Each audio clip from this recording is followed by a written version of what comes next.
Yo mga guys, mag-haul out nga pala kami. Unang biyahe nga pala namin is haul out. Talagang wala kasi kayong masyadong materials ngayon kaya magbabakasala kami sa haul out. Yun naman ang babiyahe namin ngayon.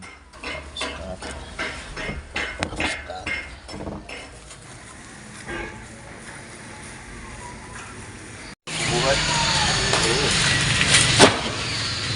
Yo, what's up mga Kadudes TV? So karon kay nagkuha naman po may nagpapapun po niyo among game out.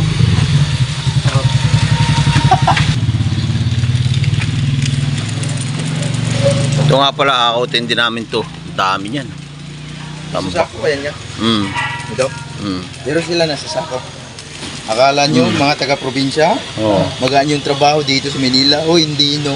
Kinakailangan kapag pumunta ka dito ng Manila, kailangan may experience ka at saka meron kang skill. Ganun yun. Huwag puro ayaha yung pag-iisipin nyo.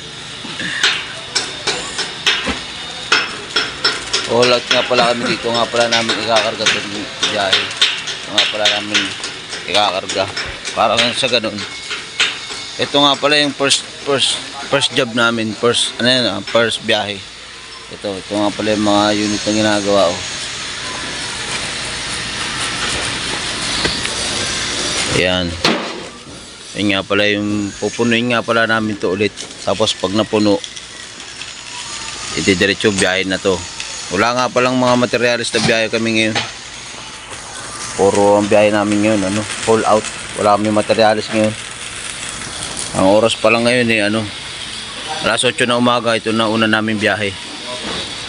Tatapusin namin, hindi ko alam kung kaya matapos ngayong araw.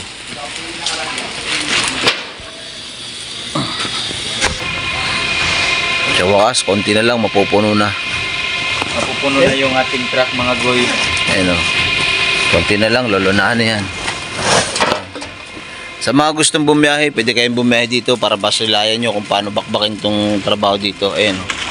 Kukut-kutin lang yan, papala. O kaya isa sako. Meron pa dun. Ayun.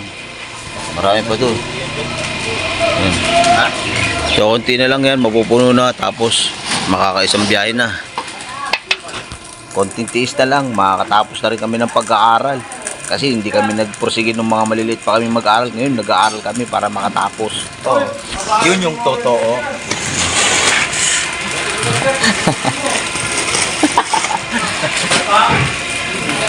So, good luck na lang mga koys. Please like, share, and follow, and subscribe na lang my YouTube channel para makatulong kayo sa amin sa pagyaman namin. Walang ganun.